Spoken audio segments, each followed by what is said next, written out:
a esta mesa número 2 de la tercera jornada del Congreso Internacional Humanidades en Tiempo Presente, organizado por la Escuela de Letras de la Universidad Católica Andrés Bello.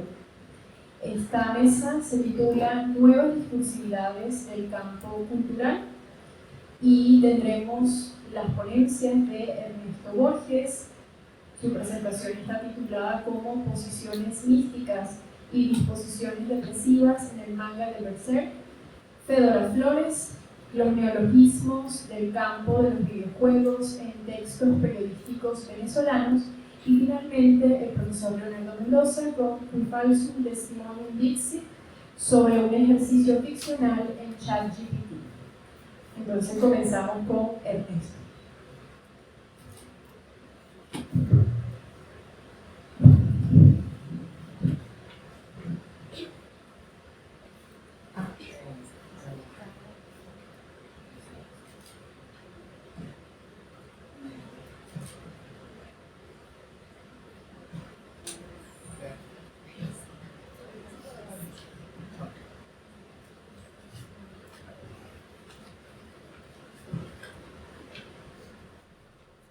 Muy buenos días a todos. El día de hoy hablaremos de las posiciones místicas y las disposiciones depresivas en el manga de Berserk. Para empezar, me gustaría ofrecer al público un pequeño ejercicio imaginativo. Y es que el día de hoy nos encontramos en una universidad católica y nuestro mundo contemporáneo y occidental supone el auge o el triunfo del catolicismo como una de las religiones más importantes en el mundo occidental. Pero, ¿qué hubiera pasado? ¿Cómo serían las poblaciones contemporáneas y cotidianas de nuestra vida si hubiera sido el gnosticismo y la mística gnóstica la que hubiera triunfado y no el catolicismo, ¿no? ¿Qué tipo de fabulaciones conoceríamos muy bien en la cotidianidad? Jorge Luis Borges, respecto a este ejercicio imaginativo, nos dice lo siguiente. Sentencias como las de Novalis, la vida es una enfermedad del espíritu, o la desesperada de Rimbaud, la verdadera vida está ausente, no estamos en el mundo, fulminarían en los libros canónicos. Y es que la premisa teológica del catolicismo, también de las diferentes religiones monoteístas, parte de la idea de que la relación que tiene Dios como creador y su creación es una relación de necesidad. La creación es un acto de amor, puro amor, ¿no? Pero frente a esta tesis teológica, el gnosticismo tiene el escándalo filosófico y teológico de que la relación entre Dios y su creación es la de un pequeño accidente, la de una fútil realidad que no obedece necesariamente a la convicción o a la conciencia divina, ¿no? Y en esto hay muchas literaturizaciones o cosmogonías que juegan con este carácter fútil, contingente y vano de la creación. Y Berserk es prueba de ello en muchos aspectos. Si quieres pudiera pasar a la siguiente, ¿no? Cuando pensamos en Berserk, pensamos en un manga o una novela gráfica japonesa escrita por el mangaka Kentaro Miura. Es una narrativa de carácter épico y concretamente trágico, ¿no? En un sentido muy moderno, distinto del clásico, ¿no? Con tonos de fantasía oscura. Explora el círculo de redención e infortunio, ¿no? De su protagonista, Guts, un espadachín que se enfrenta contra los hilos del destino y el asedio interminable de los espectros, o lo que es dentro de la historia, el asedio interminable de la figura de la mano de Dios. Estos seres semiangélicos y semidemónicos que representan la amenaza vital de nuestro protagonista, un humano que se enfrenta contra el destino. Y la tematización del lado, la fortuna, el destino es lo que siempre se está narrando y abordando de diferentes formas en Berserk, ¿no? Como tenemos en la imagen, nos dice lo siguiente este tropo, que siempre se repite en Berserk. Desafortunadamente, es imposible que un humano pueda cambiar el curso de este festival. Este mundo es la luz de la luna reflejada en el agua de la tierra. Y fíjense que este es un tropo muy platónico. Ajá. La luz de la luna, bueno, no puedo leer mucho más allá de eso. Tranquila, no importa, realmente. No, disculpe. El punto aquí está en que el tropo implica, o la metáfora platónica, implica que nuestro mundo de experiencias, nuestro mundo vital y material, supone una pequeña degradación. Es equivalente en términos metafísicos a la realidad de una sombra o a la realidad ilusoria de la luz que se refleja en el agua, ¿no? Es una pequeña ilusión, ¿no? El mundo material. Y esta es la tesis, pues, de la mística gnóstica, ¿no? La idea de que el mundo material corresponde con una degradación que remite, en última instancia, al verdadero Dios, a lo verdaderamente real. Fíjense que la vana ilusión de que el agua ha sido modificada por la luz de la luna remite a una cosa que es la verdaderamente real. En este caso, la luna, el astro, ¿no? En la metafísica platónica son los eidos, son las ideas, lo verdaderamente real. Y el mundo participa de formas disímiles de lo verdaderamente real, que son los eidos, ¿no? Entonces, Berserk utiliza este tipo de tropos o este tipo de recursos filosóficos y literarios, pues para tematizar siempre la impotencia constante del protagonista y del mundo del humano frente a la potencia de lo divino o de lo aparentemente divino, que en esta historia siempre se presenta en su carácter más apoteósico y caótico, ¿no? Si quieres podríamos comenzar a la siguiente página. Berserk siempre está utilizando este tipo de referencias. Utiliza las palabras como séfiras, que es una palabra importante, por ejemplo, para la mística cabalística, ¿no? Que tiene que ver con los planos de emanación, los planos metafísicos que participan en grados distintos de del verdadero ser esencial y primigenio, que es este Dios Basilidio, ¿no? Este Pater Innatus, que carece de nombre y origen, pero que en última instancia es lo único verdaderamente real, de lo cual todo participa de formas degradadas, ¿no? Se usan este tipo de nombres, ahí hay un nombre casi impronunciable, ¿no? El Clifford, por así llamarlo, ¿no? Que es una palabra importante para la mística cabalista y de nuevo remite a esta estructuración de planos angélicos y demónicos entendidos como emanaciones, ¿no? Se usan argumentos platónicos, por ejemplo, en el arco de la condena, precisamente para dotar de verosimilitud y riqueza intertextual a una narrativa que, como comenté anteriormente, se presenta en unos caracteres eminentemente trágicos. Trágicos en el sentido en que son las fuerzas de lo humano, la virtud humana, la arete humana, que se expresa en la excelencia, entre comillas, la excelencia aparente de la acción de nuestro protagonista, nuestro héroe, frente al plano del destino y de lo incontrolable, ¿no? Si quieres pudiéramos pasar a la siguiente página. Y así pudiéramos pensar en la depresión. A ver, si ya había comentado anteriormente lo que es la posición mística, ¿qué tiene que ver la posición mística con la disposición del depresivo? ¿Cómo puede ilustrar, por ejemplo, la posición mística la experiencia vital de hundimiento de la condición depresiva, ¿no? O viceversa, ¿qué puede decirnos el depresivo del gnóstico o del místico? ¿No? En ambos, lo que hay es esta tesis de que el mundo se presenta en última instancia como pura apariencia y como vana apariencia. El mundo es un pequeño teatro de vanidades, de pasiones, de acciones, pero que se presentan en su carácter siempre vacío. Detrás del teatro del mundo, detrás de la máscara, lo que hay no es un ser vital, sino una revelación de nada, ¿no?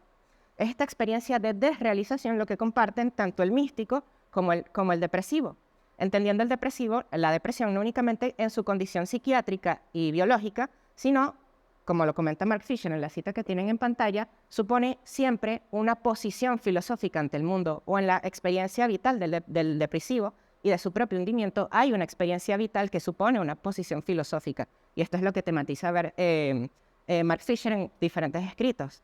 Este realismo depresivo que se expresa en el mundo contemporáneo y que tematizan diferentes productos narrativos o productos de nuestro mundo cultural. Siempre están tematizando el tópico de la depresión, que dice mucho del sujeto contemporáneo en muchos aspectos, ¿no? ¿Cuál es la diferencia? La diferencia está en que lo que en el depresivo implica no solamente esta negación o esta nihilización del mundo externo, sino que en el depresivo su propia existencia, su propia experiencia de subjetividad implica un profundo dolor, ¿no? Y la experiencia del depresivo siempre supone esta tentativa de nihilización incluso de su propia subjetividad, la tentativa suicida, ¿no? Siempre latente en la experiencia depresiva, precisamente porque lo que hay es una total nihilización tanto del mundo exterior como de su propia subjetividad. Hay un vivir al ser como padecer. Pero frente a esta lógica, lo que hay en el místico es siempre una redirección hacia lo nostálgico. El místico, y sobre todo la mística gnóstica, o pensemos en la poesía mística medieval, siempre lo que hace es tematizar su único objeto de amor. ¿Y cuál es el único objeto de amor del místico? Pues la presencia ausente de lo divino, lo único que merece amor propiamente dicho, ¿no? Siempre hay un juego entre presencia y ausencia en la melancolía del místico frente a al ser impotente que se experimenta en la lógica depresiva, no solamente como una condición psiquiátrica, sino que supone, a su vez, como dije, un posicionamiento filosófico ante el mundo. Y así me gustaría pues leer esta cita que dice lo siguiente: la depresión, cuya diferencia con la mera tristeza consiste en su declaración de haber descubierto la verdad, final y sin adornos, sobre la vida y el deseo. Fíjense, lo que Mark Fisher siempre está tematizando en sus diferentes escritos, sobre todo en Fantasmas de mi vida, es la idea de que hay una peligrosa seducción de la lógica depresiva, tal como se tematiza, por ejemplo, en Joy Division o en diferentes, que es el caso de estudio en el texto de Fantasmas de mi vida, o en otros textos o en otros productos culturales propios de nuestro mundo contemporáneo, ¿no? Hay una tematización de lo depresivo que es peligrosamente sugerente y sugestiva, peligrosamente seductora, este realismo depresivo, ¿no? Que implica este conformismo con lo que es tal cual es. La idea de que no hay alternativa, no puede haber alternativa, y eso es lo que vive el depresivo en su hundimiento vital. No hay alternativa. Pudiéramos pasar a la siguiente lámina. Y este es uno de los elementos que siempre se está tematizando en Berserk, el no poder tener ningún tipo de alternativa. En el arco de los niños perdidos o la aldea de la inocencia perdida, pues esto se ilustra muy bien o de forma muy concreta en la experiencia de Jill, la coprotagonista, frente a Guts. Podríamos preguntarnos, ¿qué puede ofrecer Guts a una niña como esta coprotagonista, ¿no? Precisamente lo que le pide Jill en la historia es que la pueda llevar a otro lugar, otro mundo, ¿no? Siempre está el anhelo presente de realización, de claridad, resolución. Por favor, llévame a otro mundo o a otro lugar que no sea aquí. Es lo que se tematiza en el manga y en este acontecimiento. Pero ¿qué es lo que tiene para ofrecer Guts, nuestro protagonista impotente, ¿no? Que en cierto sentido expresa esta impotencia vital, ¿no? ¿Qué puede ofrecer Guts frente a este anhelo de claridad, resolución o alteridad, de una diferencia que transforme nuestras vidas o que pueda darle un nuevo sentido a nuestras vidas? Lo único que puede ofrecer Guts es lo que le ofrece a la chica. Dices que no te importa dónde. Pues lo que ves es lo que hay. Este es tu paraíso. Y es que nuestra historia, como digo, se articula en un gran arco trágico que supone la consumación de los tiempos. De hecho, Griffith, como antagonista, funge dentro de la historia no solamente como antagonista, sino como encarnación de un anticristo. Griffith muere dentro de la historia, pero reencarna en la forma de una especie de profeta para los personajes de la historia, pero para el espectador, este profeta se descubre también como una especie de anticristo. Hay una literaturización de muchos topos teológicos y cosmogónicos y religiosos en la historia de Berserk. No. Entonces, pudiéramos pasar a la siguiente lámina. Ok. Entonces, ¿qué puede representar Guts? ¿Qué expresa Guts como personaje? Una y otra vez, cansancio, agotamiento y extenuación. Eso es Guts. Cuando pensamos en Guts, como comento, pensamos en cansancio.